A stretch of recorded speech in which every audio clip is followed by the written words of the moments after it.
Bonjour et bienvenue pour ce direct. Le 12 juin 2026, l'actualité met en lumière des enjeux cruciaux pour les Français. Nous abordons aujourd'hui les projections alarmantes sur les dépassements d'honoraires médicaux, l'adoption du budget 2026 et les alertes sur les ingérences étrangères. Nous couvrirons également les affaires judiciaires récentes et les défis de sécurité publique, les menaces cybernétiques et les condamnations pour faits de terrorisme, ainsi que l'état de notre défense nationale face aux menaces extérieures. Impact direct sur les Français. Les Français sont directement concernés par l'évolution des coûts de santé. Selon les projections du Haut Conseil pour l'avenir de l'assurance maladie, les dépassements d'honoraires des médecins spécialistes pourraient atteindre 10 milliards d'euros en 2040. Cette somme représente un doublement des dépassements d'honoraires observés en 2025. Concrètement, cela signifie que le reste à charge pour les patients, ou ce qui est couvert par leur complémentaire santé, augmentera de manière significative. Pour un citoyen ordinaire, consulter un spécialiste deviendra potentiellement plus onéreux, avec des implications directes sur l'accès aux soins et sur le budget des ménages.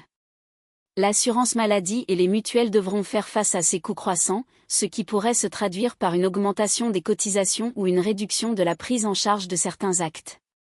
Cette tendance soulève des questions sur l'équité d'accès aux soins et sur la capacité du système de santé à absorber ces hausses.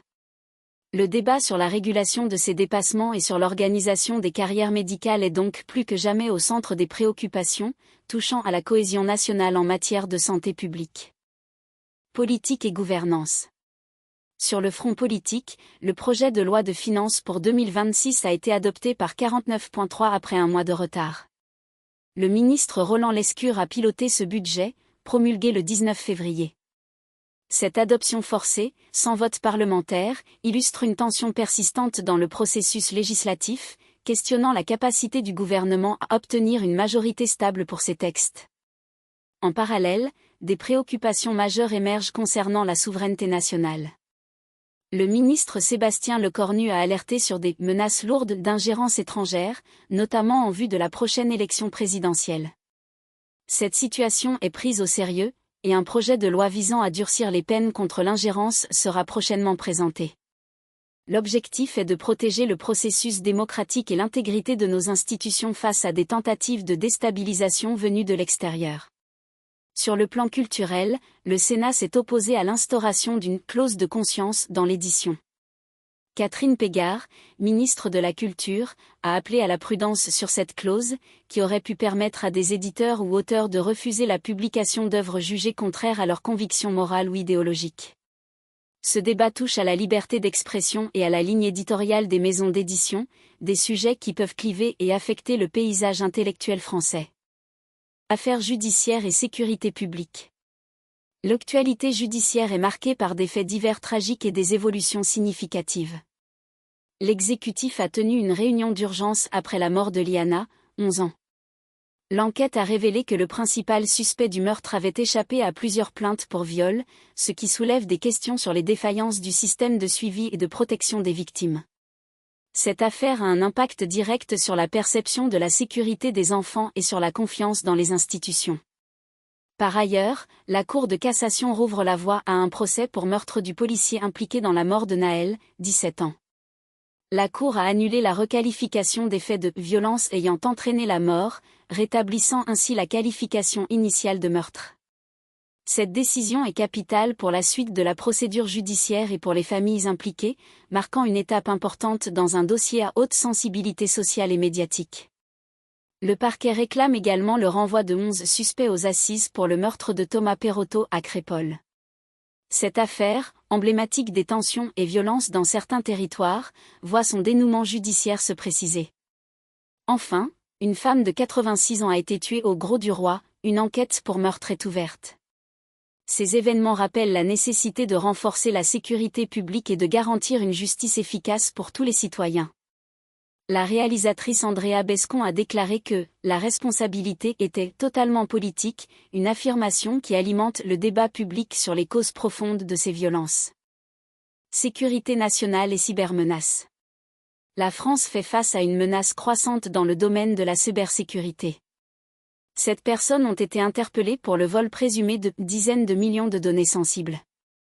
Ce groupe de hackers, identifié sous le nom de DumpSec, aurait ciblé plus de 1500 entités publiques et privées, allant des administrations aux entreprises. Cela met en lumière la vulnérabilité des systèmes d'information français et l'impact direct sur la vie des citoyens, dont les données personnelles peuvent être compromises. Par exemple, des données personnelles de plus de 60 000 personnes de Smartbox ont été publiées après un piratage, exposant des informations confidentielles à des risques d'usurpation d'identité ou d'escroquerie. Sur le front de la lutte antiterroriste, les actions se poursuivent. Mourad Fares, recruteur djihadiste condamné à 22 ans de réclusion en 2020, a été déchu de sa nationalité française. Cette mesure vise à retirer tout lien juridique avec le territoire national à des individus ayant porté atteinte aux intérêts fondamentaux de la France. De même, Camille F., ingénieur, a été condamné à 12 ans de réclusion pour avoir rejoint l'État islamique en 2013, illustrant la détermination de la justice à poursuivre les Français impliqués dans des activités terroristes à l'étranger. Ces condamnations renforcent la sécurité nationale en sanctionnant ceux qui participent à des entreprises de déstabilisation. Dans ce contexte, la délégation parlementaire au renseignement a publié son rapport annuel 2025, dressant un bilan des activités des services de renseignement et des menaces identifiées pour la sécurité intérieure et extérieure. Défense et menaces étrangères. La défense nationale est au cœur des préoccupations, avec la préparation du projet de loi de finances 2027. La Commission de la Défense a nommé ses rapporteurs, y compris des rapporteurs du Rassemblement national désignés pour la mission défense. Cette diversité politique dans le suivi budgétaire de la défense marque un point d'attention quant à l'orientation future des dépenses militaires. Un rapport parlementaire a récemment souligné des manques capacitaires de l'arme du génie pour la haute intensité. Cela signifie que l'arme du génie manque de moyens requis pour un engagement de haute intensité, c'est-à-dire dans des conflits majeurs et complexes.